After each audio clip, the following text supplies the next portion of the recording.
through the pages on the website. So yeah, I did see that. Okay, so you have a general idea. Did you read the page on new visitors? Yes. For new visitors? Okay, so that really gives you a good introduction. When I can, and there's somebody here for the first time, I go into a little bit more detail than I will tonight. More of an introduction, but you've seen that. There's a link. There's also an introductory talk on the website that I would suggest you listen to if you haven't already. We're in the tail end of a 12-week course based on one of my books called The Truth of Happiness. And tonight we're talking, and I'll talk about rebirth, and try to keep it in context. But I think you'll find tonight's talk useful. I'll give us a little instruction as we meditate for the first time. And the most important thing. Good evening. Your name? Tony. Tony, I'm John. It's a pleasure to meet you. Your first time here too? Yeah. Did you come from Hackettstown as well? No. I just got back from my degree. Oh, wow. How was that? That was great. How long were you there? 3 months. Wow, that's just why don't you explain what that is? Oh, it's when they go on monks go on a retreat. Yeah. So they have a retreat group, serve them, help them out, and that they're stepping away from. And you were on that staff? Yeah. Wow, that must have been just wonderful. What was it? California. And how did you hear of us? Whoa, Heather and Nate. You know, Oh yeah. They're, Yep. They have a studio down Yep. there. I just came to. Oh well, I'm glad you joined us tonight. You'll I was just telling Chris, we are in the tail end of a 12-week course based on one of the books that I wrote called The Truth of Happiness. And tonight's talk is on rebirth. So unless you have a good, and it sounds like you do, unless you have a good understanding of what the Buddha taught, this is a little bit out of context, but I don't think it will be for you. And I think you'll pick it up, Chris. You might find some differences between what I teach, or at least my approach, and what you're used to. You might not, though. I keep my teachings focused on just what the Buddha taught that's preserved in the Sutta Pitaka suttas. I've been studying and practicing and teaching for quite a few years, and I found that to be the most effective. The reason why I say this is because of your background. I don't want you in any way to take offense that I'm pointing out when I point out that there's differences between this and some other teachings. It's just, I think it's important just to understand just what the Buddha taught, and then what has developed over the years. And that's really what made the difference for me when I focused on just what the Buddha taught. So that's what I teach here. So it's such a pleasure to have you here, Tony. And I really would, whatever comments you'd like to say, please feel free. I'm not, how was I going to say that? The Cross River Meditation Center is focused on that. In other words, what goes on here, what we talk about, what we focus on, what the Sangha develops is just that. It's out of the Sutta Pitaka. So I work hard, or I strive for keeping that part of it pure. And I occasionally point out the differences between what the Buddha taught and what has developed. But that's, if you can deal with that. Yeah, I love hearing that. It's great. Oh, good. And the reason why I give it such a long qualification and maybe wasting a few minutes of all your time is I don't want, most people that are interested in meditation and mindfulness have been reading about Buddhism, and it becomes, if you don't have the proper context, it becomes very confusing with this school and that school and what they're teaching, what's the point. And that's how it was for me. And it wasn't until I studied just what the Buddha taught that it became clear what he was hoping to do. So, now that I've gone that far, I better go a little bit further for Chris too. As I mentioned before, the Buddha was a human being who, through his own efforts, the word is awakened which to me, I think the best description of what is awakening is gaining full human maturity. And if you think about what maturity means, is a fully developed mind, at least as far as something is concerned. In this case, it's a fully developed mind as far as understanding Four Noble Truths. So the Buddha awakened to this profound understanding that it was ignorance of these Four Noble Truths that leads to all the suffering in the world. And so his very first teaching was, it's called the Dhammacakkappavattana Sutta. That is the sutta where for the first time in human history, as far as we know, he taught what these four truths are. And he taught these truths to the 5 friends that he had been wandering around northern India for the previous 6 years. Upon hearing this first talk, and it was a very brief talk, one of his friends awakened. His name was Kandana. And when he heard the Buddha's teachings, when the Buddha concluded, Kandana declared, all conditioned things that arise are subject to cessation. And the Buddha said, you are now Anakandana, which means you understand. Ana means understanding Kandana. That seems almost too simple until you understand the profound understanding that Kandana had developed after hearing those words just for the first time. The entire Buddhist teachings is focused on something called these 3 conditions of impermanence, the not self-characteristic, and the resulting dukkha. And so Kandana declared a profound understanding of the ever-changing nature of all things. And it's because as human beings, remember the Buddha wrote into ignorance of Four Noble Truths? It is ignorance of the nature of impermanence, this misunderstanding of what constitutes a self and the resulting suffering, that keeps us wandering around in this ignorance. And so it's a characteristic of ignorance to create strategies to ignore its own ignorance. The Buddha realized this upon his awakening. It's that continued ignorance of Four Noble Truths is also called deluded thinking. Upon his awakening, the Buddha considered for 2 more weeks, how can I teach this, what I now understand, to people's minds that are deluded, that are rooted in ignorance? And now if you think about that, if your mind is deluded, how would you know? You couldn't. You'd be stuck in this veil of delusion. That's why the Buddha taught an eightfold path, to bring mindfulness to our own contributions to our confusion, delusion, and ongoing suffering. That path leading to awakening is called an eightfold path. So the first noble truth is that the Buddha teaches is that dukkha occurs. And it's simply a statement that as a consequence of having a human life, there's going to be disappointing experiences. There's going to be unsatisfactory experiences. And it's really because of the ever-changing nature of all things. Because those things that give us pleasure will change and they will fall away. And there will be disappointment if we've created an identity or an expectation of maintaining these things that give us pleasure. And along the way, we'll experience or we'll have experiences that we find unsettling, troubling. And we create an identity, an attachment to those things never occurring again. And of course, now we're trying to control everything from the point of view of an ego personality. Is that clear? And it's through these views rooted in ignorance that we continue to create something called a conditioned mind. And once that conditioned mind is established, we need something to recognize that conditioning and start unraveling it. And that's where the Buddha, again, this comes back to the Eightfold Path. So the Eightfold Path is a path that is rooted in concentration. The Buddha taught meditation for really one reason, to deepen our concentration so that we could support the refined mindfulness necessary to hold in mind the other 7 factors of the Eightfold Path. And it is by that refined mindfulness and the integration of the Eightfold Path that we're able to recognize and abandon our own confused and deluded views. Does that make sense? Chris, what do you think of what I just said? That's a lot to take in. Yeah. So now, and I'm glad you said that. Diane and Kevin will attest to this, I hope.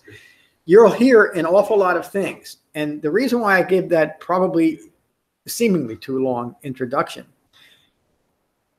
that is out of context because you haven't heard it before is to lay the context for what we're talking about. Now, everything the Buddha taught for the 45 years of his teaching career was taught in the context of dependent origination in that very first teaching in the Four Noble Truths. And the reason why that's important is that understanding that teaches us how to apply all his other teachings, because we now have the context, we know where to put things. And it helps us avoid anything that might be confusing and add to our ignorance by attaching it to the Dhamma when it doesn't belong there, when it's not part of what the Buddha taught. The Buddha taught a very pure, simple, and direct Dhamma. It only seems complicated when we try to fit it into our views, rather than recognize that it's our views that are causing the difficulty and let go of the views. Just to make one more point on that, those three marks, those three conditions that I talked about earlier, anicca, impermanence, anatta, the not self characteristic, and the resulting dukkha, are what we're hoping to gain insight. There's also a large insight movement in modern Buddhism, and that's really a different type of insight. And again, it's not wrong or even less effective. It's just much more broad than what the Buddha taught. The Buddha taught that we're to develop insight into these three specific things that are interrelated. That second characteristic, anatta, is one of the most misunderstood terms in all of Buddhism, even during the Buddhist time. Anatta means not self. It doesn't mean non-self, and it doesn't mean there's no such thing as a self. Both of those contradict what the Buddha taught. The Buddha used that term anatta, which was a common term of his time, but to say something completely contradictory to what those common beliefs were. The word karma is like that, rebirth that we'll talk about tonight if I ever get to it, or like that. He used common words, but in a completely different way. So he used the word anatta, not to imply that there's no such thing as a self, not to dismiss the importance of understanding the self, which is often what happens when we say no self, there's nothing here, but to simply say that the views that you're using to support a self are wrong views. Let go of the views. Those views do not constitute a self. That's the Buddha's meaning of anatta, of not self. And that leads directly to the first factor of the Eightfold Path, which is right view, which implies that this Dhamma is a Dhamma of going from a wrong view rooted in ignorance of Four Noble Truths to a profound right view that has fully developed this path. That's as much of an introduction as I'm going to give, because I think that's enough. Are we going to meditate? No, not tonight. Come on. No, we've talked too much tonight. There's no time to meditate. Yes, we are. Diane reminded me a couple of weeks ago. She knows it when. All that you're saying right now, please. What did you say? I didn't hear what you said. It takes a while. Yes, and Diane, a few weeks ago I got off. We usually meditate before I start talking too much, and Diane caught me a few weeks ago. I was halfway into the class. Are we going to meditate? So I'm almost done. I just want to ask both of you, do you have any questions about all of that? And please don't be overwhelmed by it. What did you hear? Well, I've read a little bit about it before. And I know it's a broader picture of like the certain words that we use, and we think of, well, it means this, and it's sort of like you have to relearn how to think about things, or like unlearn what you've learned. Yes. Or just like not expect that you're going to find answers where you think they're going to be. So I think that maybe that's right. That's the essence of wrong views, isn't it? Yeah. And so all of this, the developing the Dhamma really takes is a willingness to accept that we have wrong views and to recognize them. And when we recognize them, to simply abandon them. We don't analyze it. We don't have to. We don't get into any of that. We recognize that they're just views rooted in ignorance. There's no other value except the recognition. Let them go. And the way to do that is through a continued meditation practice within the framework of the Eightfold Path, which is what I teach and what you'll hear me saying over and over again. So that introduction that I just gave, that you are hopefully going to forget as soon as you leave here, will form the foundation for what you'll learn, hopefully, when you continue to come back here. That's the only reason I give that long-winded explanation, just to lay the context for what hopefully you'll understand here. Now, a typical class is we begin with meditation, and then I give a talk based on one of the suttas. There's nothing you'll hear here that is outside of what I know and what has been proven to be the teachings of the Buddha. In that way, we get to hear things over and over again, and slowly over time, we begin to integrate it. Now, just briefly, would both of you explain how that's worked for you? Just hearing, and the things that I teach are hopefully unique, but they're also repetitive because the Buddha only taught in that context. So even different suttas, when you know how they apply, are resurrecting that theme. Kevin, what would you say about the necessity for repetition? I think it's excellent. I've been meditating for Africa, and I came to it like you did. I started on my own, and circumstances I found exactly what I was reading about and wanting forever. And at first, it seemed overwhelming that, there's a lot to learn. But then, really, it's very simple. Repetition is great. That's for me. I see it with different eyes now. And you feel you experience the effects of it. It's a practical practice. In other words, it's not just something out there that's on a daily basis. Yes, and that's what the Buddha was set out. He wasn't concerned about teaching you something that if you did certain things throughout your lifetime, in a future life, and this relates directly to what we'll talk about tonight, in a future life, you'll get your reward. He taught that human beings have the capacity, in fact, I would say the charge to awaken in this lifetime. And that isn't meaning gaining full human maturity. He taught that this is a Dhamma for this lifetime, not a future lifetime. In fact, he really taught to awaken so you're not leaving the possibility for a future birth rooted in ignorance. Diane, what would you say about the importance of hearing things over and over again? I grew up with my father saying, I'm only going to tell you this once. And immediately when he said that, I went blank because the stress of, oh my God, I gotta remember this. I gotta remember this was too much for me. And therefore the repetition of things, in as deluded a mind as I had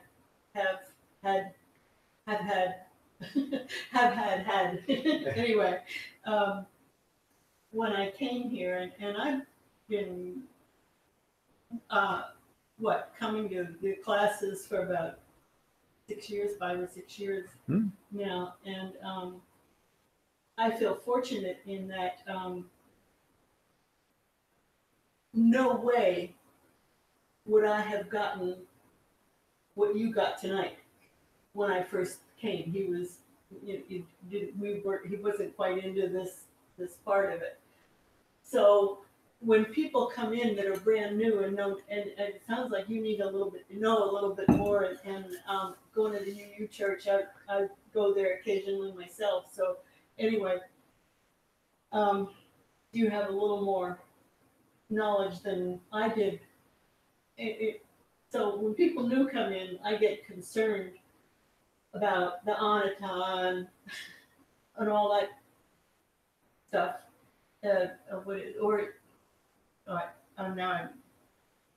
That's all. How was the repetition? How did the repetition help you get past all that? I needed it. Yep. I needed it. That's why we do it. I needed it to keep going and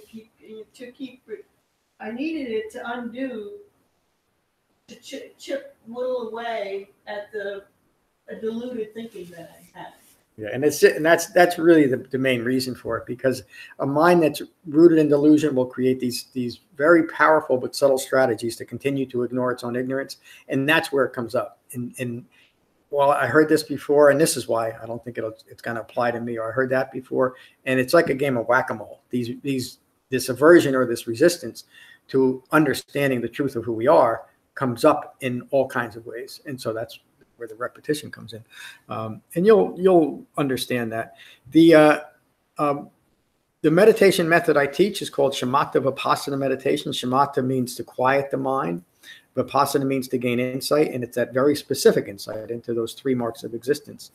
The Buddha taught this meditation method throughout the 45 years of his teaching career, and despite what has growing up around, he never taught anything else. He taught meditation for one primary reason, and that's to deepen concentration. Now, a mind that is rooted in ignorance is constantly distracted and requires that distraction to continue its ignorance. And that's the reason why using meditation to deepen concentration is so important.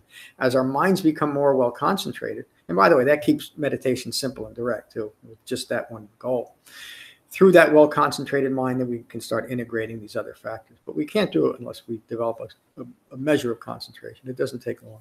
So the meditation method, Shamatha Vipassana meditation, is to be mindful of the sensation of breathing in our bodies. And we're using that mindfulness of the breath to focus us, to deepen our concentration. And you'll find, unless there's something, unless you're spectacularly well concentrated, as soon as you start to meditate, your mind's going to start fall back into the story that's always running. The simplest, most direct, and most powerful thing that you can do at that point is to recognize it and come back to the sensation of breathing. And every time you do that, you're deepening your concentration. The reason why I say that is we can become frustrated by having to do that over and over again. Oh, wow, I'm back in my thoughts again. What's the matter with me? I can't do this. This is too hard.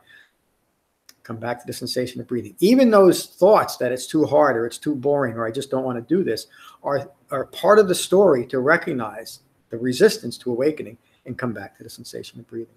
So when you remember that and treat your meditation that way, every meditation session is successful when you don't start to have to judge it. Oh, that wasn't good. This one was better. You just meditate because it's part of an overall practice that you do. Okay, so let's meditate. And I'll talk us into it.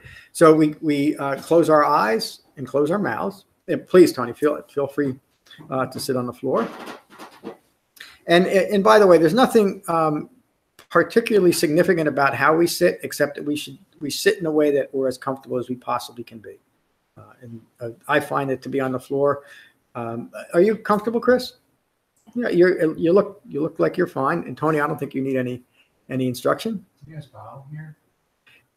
You'll find me doing that often, but I don't make you won't find a requirement here. But I only do it, I think, for you because I'm showing the respect for who you are and for what we're doing here. So please feel free to bow. You'll see me doing it often, but don't ever feel like you have to.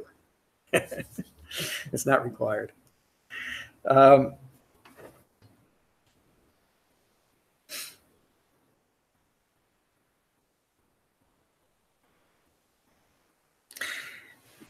So find your relaxed meditation posture. Let me just, again, I know I've talked a lot already. The instructions that I give, just to qualify this, are they came out of two important suttas where the Buddha was teaching meditation. Again, these two suttas have been misunderstood too.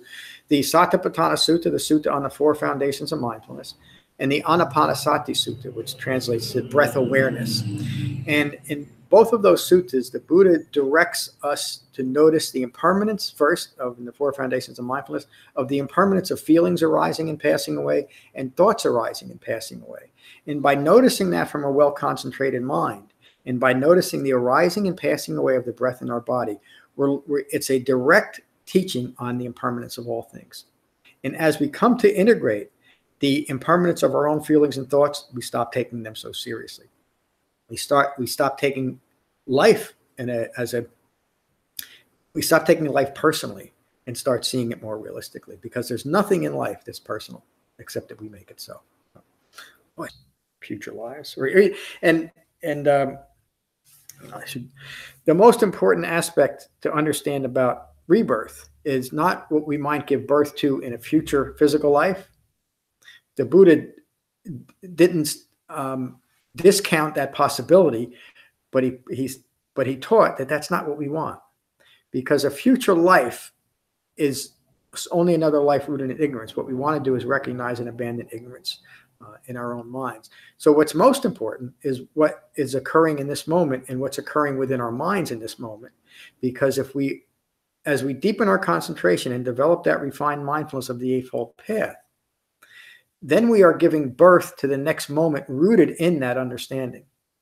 Without that, we can only give birth to another moment rooted in ignorance, and what will follow from that is confusion and more unsatisfactory experiences. So it really brings our thinking back to what's occurring right now in my mind in relation to the outside world, but understanding that what's occurring in the outside world is nothing personal, to maintain that calm and peaceful mind.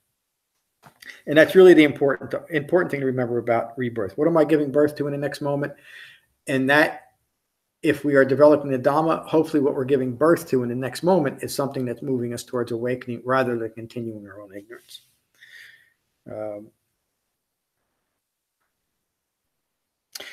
This continued clinging to an idea of an ego self, trying to create a future, more pleasurable birth, is clinging to the idea of a individual soul that transmigrates from one life to the next. And again, that contradicts everything the Buddha taught.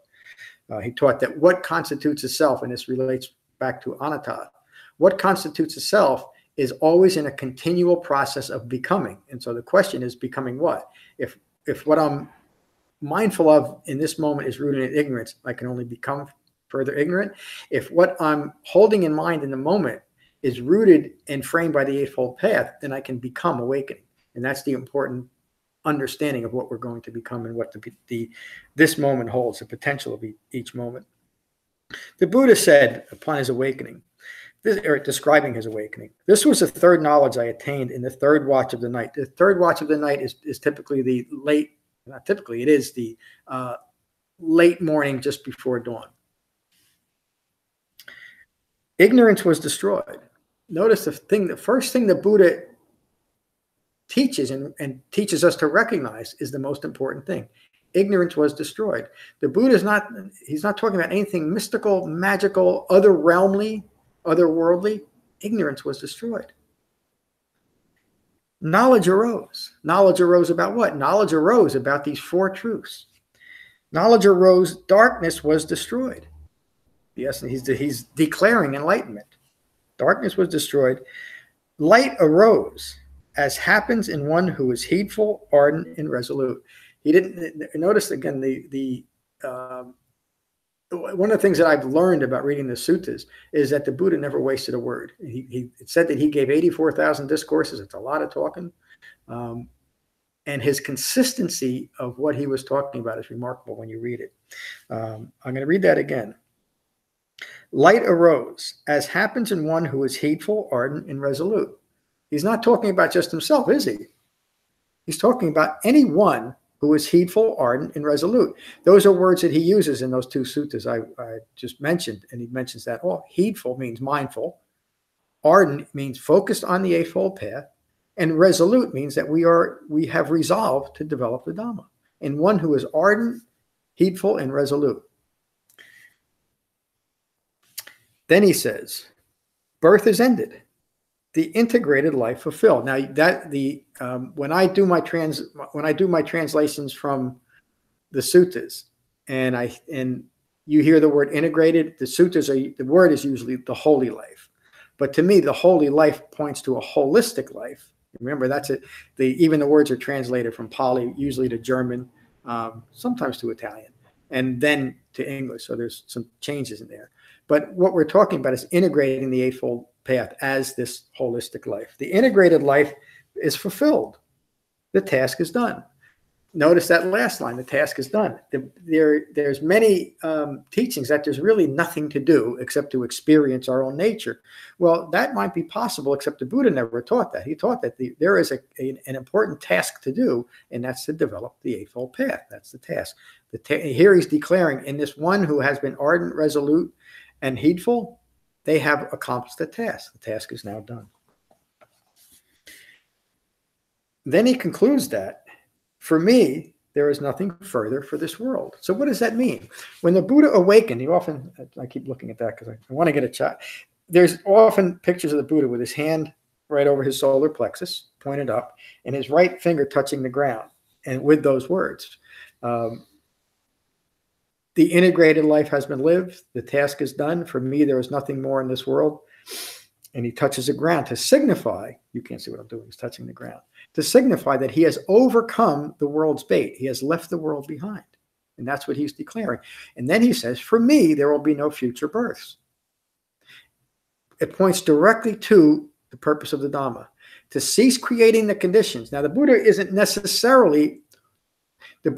only talking about a future physical birth, He's talking about, remember in the context, he's talking about in this moment, it is not possible for him as an awakened human being to give birth to another moment rooted in ignorance.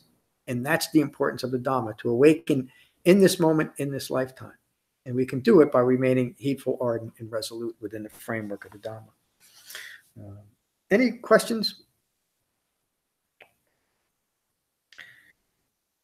Let me just go over this a little bit, and then I'm going to skip forward. And this is out of my book to us. I'm referring to something that Kevin and Diane probably read.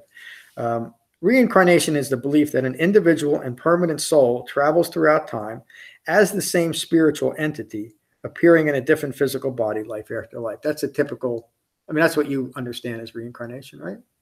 Basically. This cannot be reconciled with the teachings on not self, emptiness, dependent origination, 5 clinging aggregates, and karma. It doesn't reconcile to what the Buddha taught.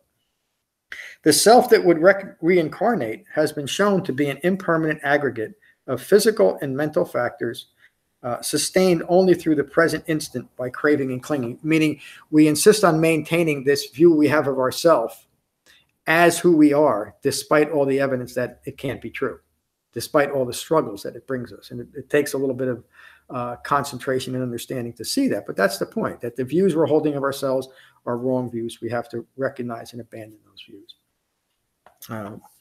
Insisting on reincarnating the same entity is insisting on the continuation of karma. It's insisting that who I am is all I'll ever be and all that I ever want to be. And we keep creating the conditions in our own mind to maintain this view of self rather than recognize and abandon those wrong views.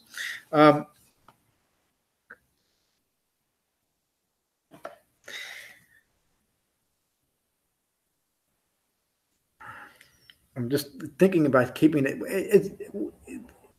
Am I describing this? And you guys already heard this a million times, so you know it. To Tony and Chris, are you understanding this at least on a surface level? What I'm saying, it's making sense to you. Okay. And again, not to overemphasize the point, but it's not future births that we're talking about that are important. It's what we're giving birth to in this moment. And that's why we developed the Eightfold Path. Throughout the Pali Suttas, throughout the Sutta Pitaka, through the Pali Canon, there's stories of people that came in and out of the Buddha's life and would insist that he give them answers to the great questions. There's Vacchagotta is one of the Vacchagotta the Wanderer. Throughout the Sutta Pitaka, you'll hear Vacchagotta coming in and out of the Buddha's life. And he always has these same questions. Where do I come from? Where am I going when I die? Is the universe infinite or finite? What happens to the Buddha upon death? And the Buddha he'd just sit there quietly and showing Vacchagotta that those questions are inappropriate. But then he would often say, Vacha, it's your questions that are confusing you. Let go of the questions, implying that those questions are irrelevant to the Dhamma. Now, these are the things that men and women have been seeking out since we've been born. I mean, since the beginning of humanity, the great questions. Well, those great questions are distracting because they're seeking to establish a self in an imaginary realm. And if you think about the motivation that comes from it, it comes from that intense need that the ego self has for continual self-reference and self-application in some realm. The Buddha said, let go of those questions and focus on what's occurring in your mind right here and right now. Those are the answers. And those other answers are completely irrelevant to the Dhamma. It's not to say that you can't achieve some level of understanding of those, but who cares? What's most important is the quality of our mind in this present moment. I'm going to skip ahead quite a bit here.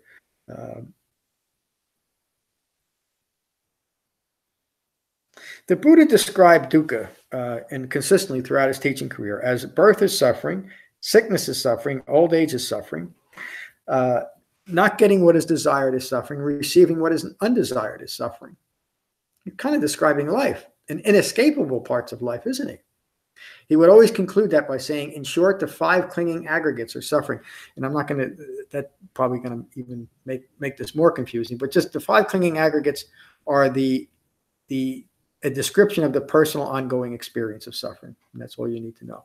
So we are stuck in these wrong views that continue to produce disappointing experiences, continue to produce dukkha. The Buddha did not teach a way of manipulating a more pleasurable future birth. He taught a way of leaving the recurring cycle of dukkha behind.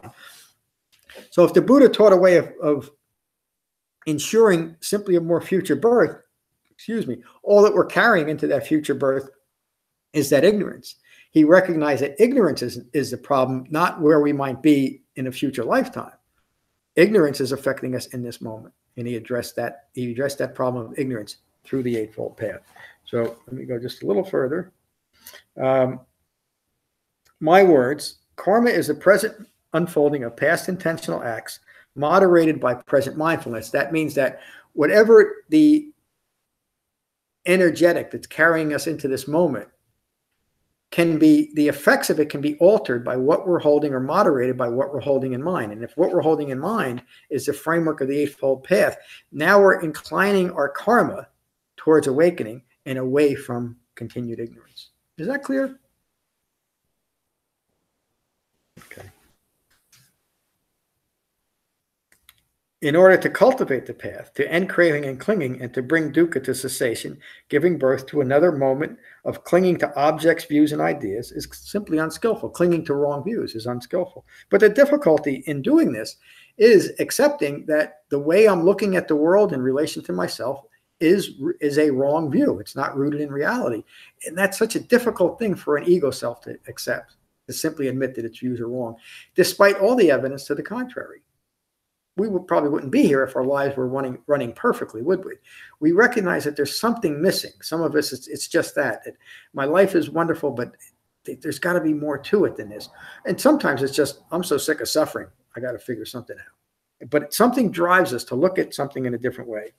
So the next moment holds the potential to be free of confusion and suffering, and the next moment holds the potential for freedom, for continued rebirth of anatta. That's the importance of the refined mindfulness that we develop from a well-concentrated mind, to be present with our own lives. And this is where the true peace and freedom of the Dhamma resides, is in right now as our life occurs. Now, I don't want to imply that we should be focused on the present moment. That's something else that has almost developed its own type of religion. We need to be in the present. We need to be in the now. The human mind can't figure out what now is. We don't think that way. But what we can do is to, through a well-concentrated mind, is to bring ourselves into the continual unfolding of our own life. We can be present for that in a mindful way without any eye-making in that. And so our lives unfold in a peaceful way. And it's possible, isn't it? I know so. Yeah. And again, this is all experiential. As we start developing the Dhamma, pretty quickly we have little snippets of experience that, wow, this really works. We're simply more present. We're more at peace. We notice that our relationships with people, and most importantly with ourselves, improve dramatically. And it doesn't take much. It just takes a little bit of effort. That sixth factor of the Eightfold Path. A little teaching on anatta. I wouldn't have normally talked about this tonight, but I think it helps our new folks just to understand this a little bit more. Tony, you may understand. You may have this anyway. But anatta, that second part of the conditions, anatta must establish itself in every object, thought, view, or idea that occurs. Now, you think about that. The ongoing stress that we create in our own lives is because whatever is occurring, we have to relate it, fit it to this wrong view, and make that view be approving of what's occurring. And that overcomes our entire ability to be present, because we're always in this judgmental way of looking at the world, a personal way, a personalization of what's occurring, rather than simply having a presence of a Buddha and be at peace with what's unfolding. Anatta must establish itself in every thought, word, and idea that occurs. The ego self, anatta, cannot accept any future thought or idea that does not include itself. That's what Vacchagotta, that's what all these great questions. What happens to me in the future? Well, what do you care about what's happening in the future? You don't know what's occurring to you right now. And that's what the Buddha recognized. Bring your mind into the present moment, into your life as it unfolds. Be present for your own life. And the power and freedom and the liberation of actually doing that is the point of the whole Dhamma. The Buddha states, and this relates directly to karma and rebirth. Karma should be known. The cause by which karma comes into play should be known, which is craving and clinging. The diversity in karma should be known, meaning how the effects of our craving and clinging manifest. It can manifest in any number of ways, in infinite ways. And the reason why that's important is we can't track them.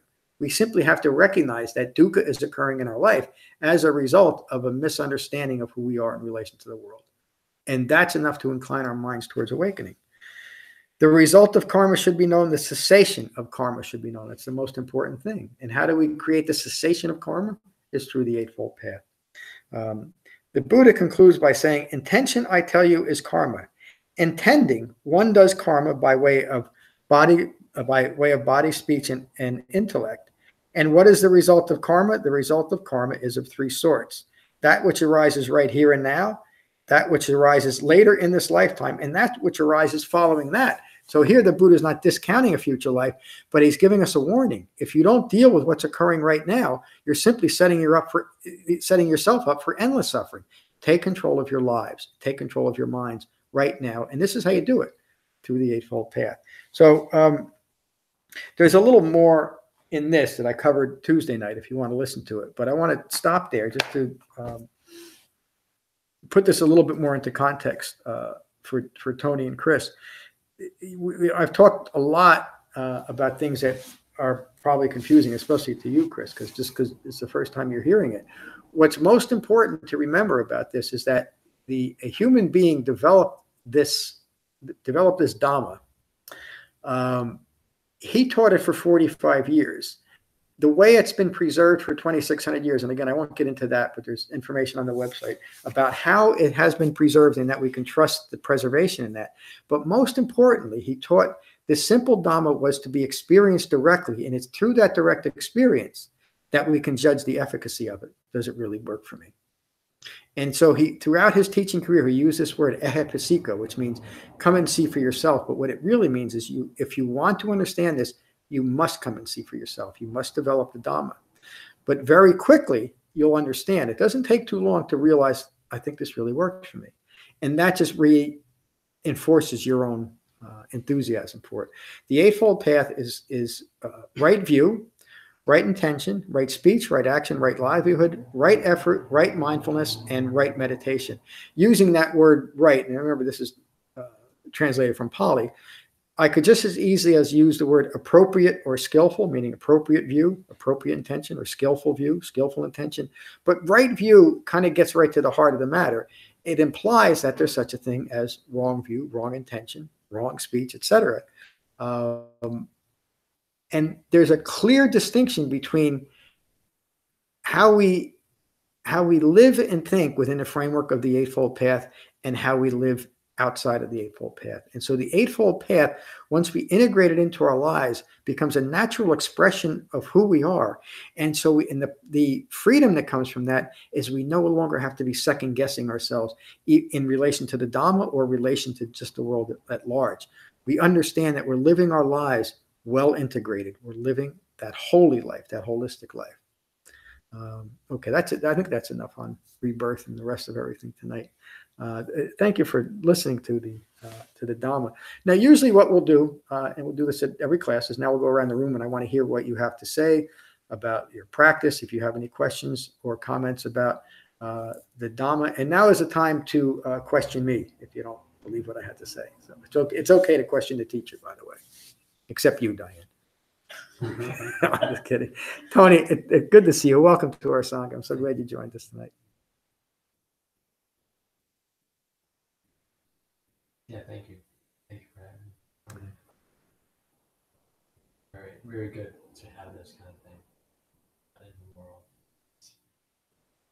As has been said, having a variety of things being thrown at us, like be it different styles of teaching, different expressions of truth, different ideas of truth, different hobbies, whatever. Can fill the mind different directions. Yeah. So it's good to have focus, for sure. And I'm grateful that you're doing this.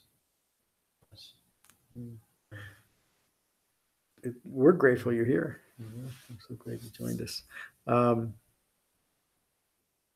going to talk to Chris, and then I'll just a little bit more about what we're doing here. Chris, I'm so glad you joined us tonight. How was your meditation first? I asked you before. It's something you were able to maintain the method, correct? Yeah, I thought that it was going to be more difficult, but I feel like maybe at this point, it's something that's welcoming.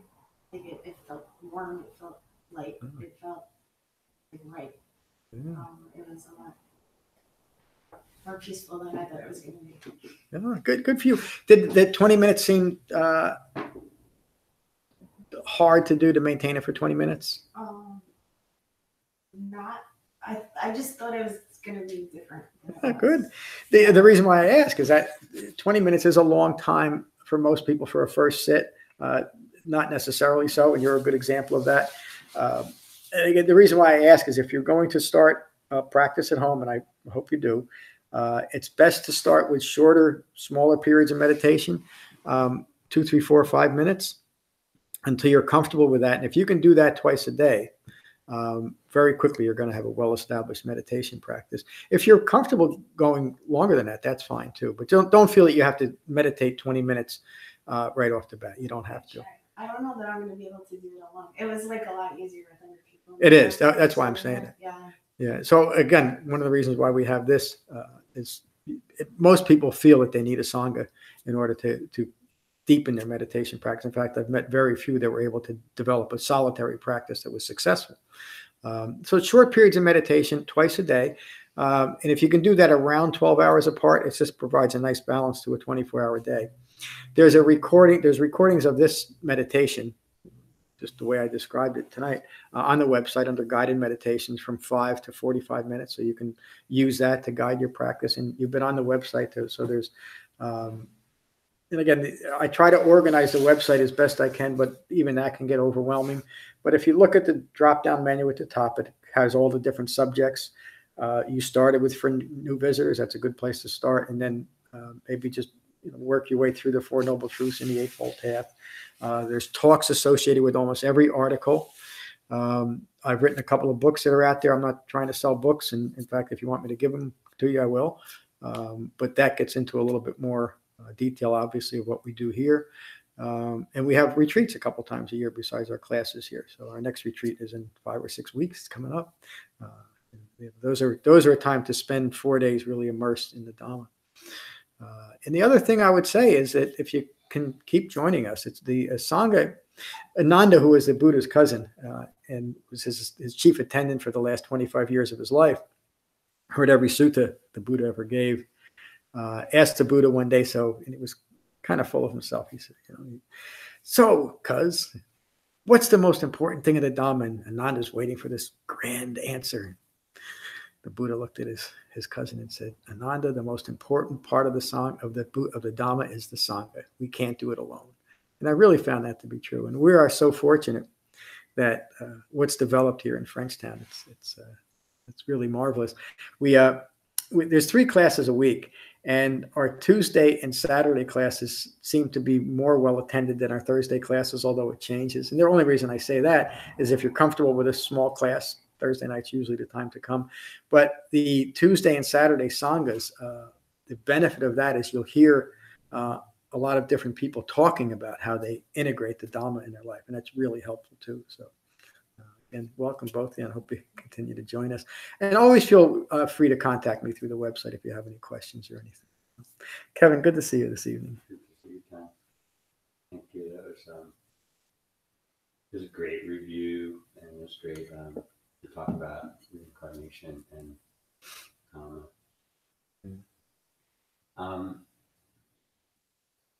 and I am beginning to see for myself, and I have seen for myself through my meditation.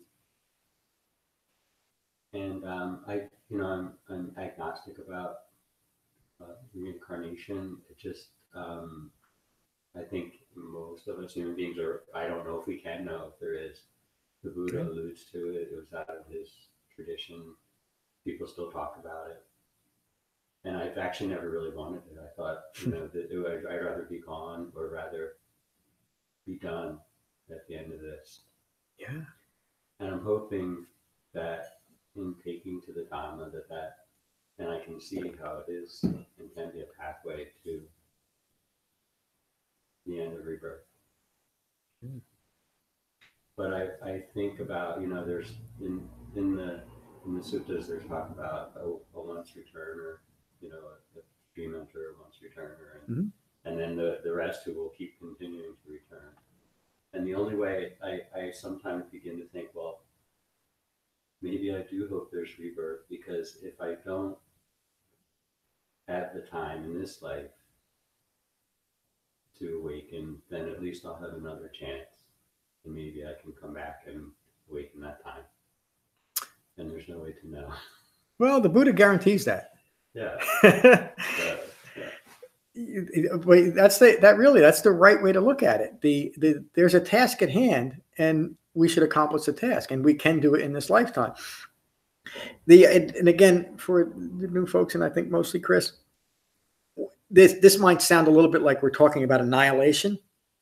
To the ego self, it sounds like, you know, the possibility of future lives is in almost like Kevin is describing it, but at least I get to keep myself going for a while. But recognize that it's views of a self that are the problem. It's not physical life. It's not afterlife. It's thinking that's the problem, and it's thinking that has changed. In the Bhattacharya Sutta, the Buddha teaches that we gain the ability to think what we want to think when we want to think it. And isn't that marvelous that we'll be able to do that? And so then in this moment, we are giving birth to another moment that is rooted in wisdom and not ignorance. Now, this idea of physical birth being significantly different than the birth that we're giving to in the next moment is really a problem of the thinking and a problem of wrong views. We know now that scientists have proven that every moment there's millions of cells that come into existence in our bodies and go out of existence. You know, and that's a process that keeps us alive. If it wasn't that constant process, we would quickly just rot from within. So that's necessary for human life. But what it implies is that each and every moment, this body that I think is permanent is not. From a second ago to now, this is a new body because of impermanence. It's always in a process of becoming. It happens so slow and it's so familiar, we don't recognize the difference. But from one moment to the next, there's a migration of my thinking in a physical body that's always changing. And by the way, that thinking is always changing.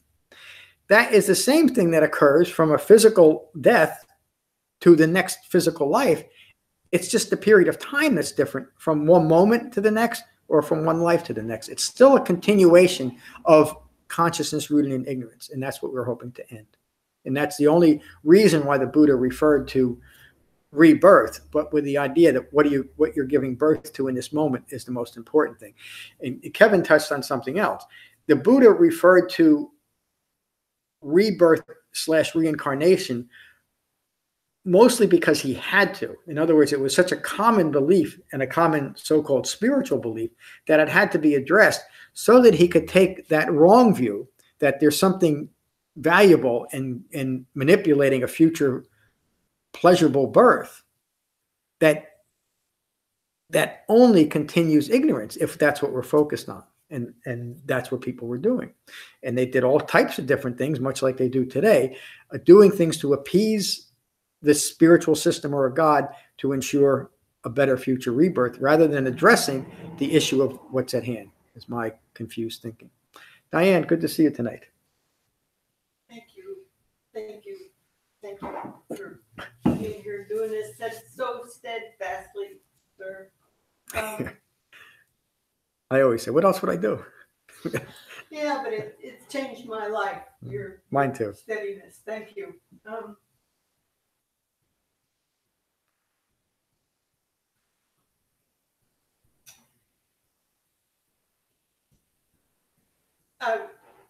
Well, part of what this rebirth or what you're talking about means to me is that I have choices.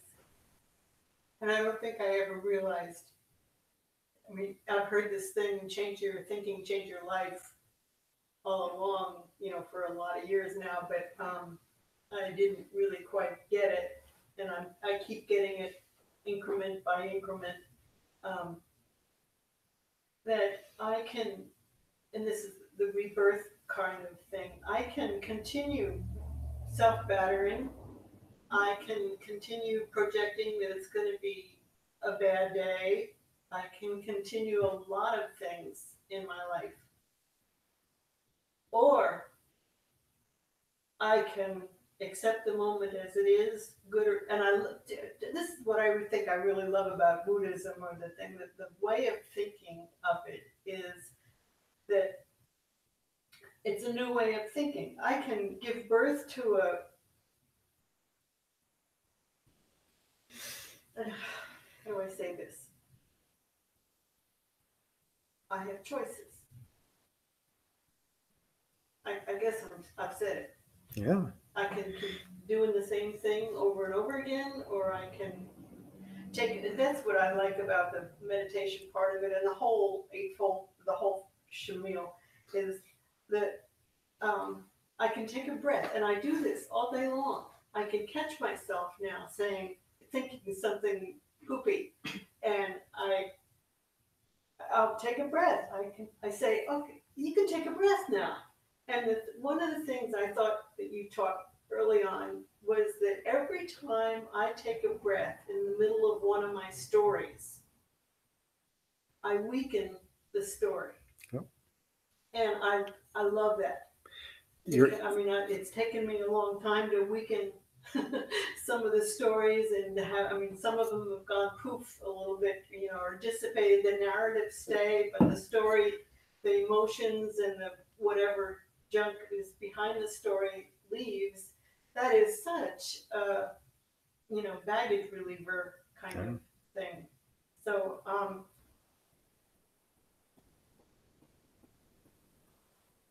I'm grateful. Yeah, I am too. Thank you for saying that. The two important points you bring up that I didn't mention, that simple thing that we do in meditation, we find that we're caught up in our thinking again. We acknowledge it, and we come back to the sensation of breathing. That interrupts ongoing ignorant thinking. It interrupts that constant story we have in our minds, and it's that story that's maintaining wrong views. So that's the reason why this simple and direct meditation method that the Buddha taught is so effective as part of the Eightfold Path, because it interrupts conditioned thinking. It interrupts ongoing ignorant thinking. And it's so powerful and effective. That simple, and think about that. The transformative power of that simple act and direction that's followed the way it's intended, to come back to the sensation of breathing. And then to integrate that well-concentrated mind in that broader framework of the Eightfold Path. Again, the brilliance of this awakened human being.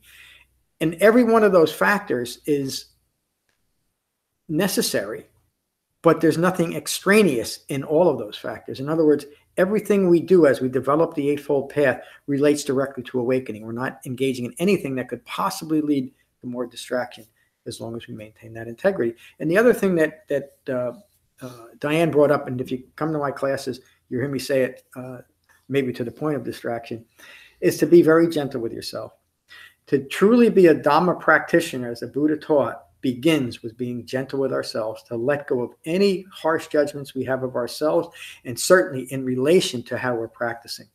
If we just develop the framework of the Eightfold Path and not put any more conditions on that, we will awaken. Be very, very gentle with ourselves. It's the key to everything. You think about how the Buddha is often depicted. To me, that's the essence of being gentle with myself, isn't it? Just being at peace with accepting my life and the life around me as it is. And so an ego mind will say, but what about all the troubles in the world? What about this? And what about that? How can you be at peace with that? How can you not be if you have the understanding of the Buddha? Because that's when you're most effective in the world, being at peace. And then you can respond to what's occurring in your life from an appropriate point of view rather than a wrong view. And in that way, you'll no longer contribute to the suffering in your life and the confusion in other people's life. There's a famous sutta, and I'll end tonight's class with that. It's called the Salata Sutta, the Sutta on the Two Arrows. And in that sutta, the Buddha teaches that the suffering in the world is going to arise as a consequence of having a human life. There's going to be sickness, aging, and death. There's going to be disappointment from not getting what we want or getting what we don't want. But in the end, we recognize that as simply a continuation of having a human life, and it doesn't affect me at all. I can be at peace no matter what occurs. That's the peace of an awakened human being. That's what the Buddha taught. And it's within, that is what is within each and every human being. That's not Buddha nature. It's not Buddhahood. It's simply an awakened human being in this lifetime, and we can all do it. So thank you for a wonderful class there, folks. And again, I know I covered an awful lot of material tonight. Please don't be overwhelmed, but over time, it all makes sense. Any questions before we close? Okay. We close all our classes with something called metta from a sutta. I know, Tony. Metta means loving kindness or goodwill. And these are the Buddha's words on metta from the Karaniya Metta Sutta. So find your relaxed meditative posture and gently close your eyes and gently close your mouths. And again, take a moment to become aware of the sensation of breathing in your body. I'm having trouble finding it.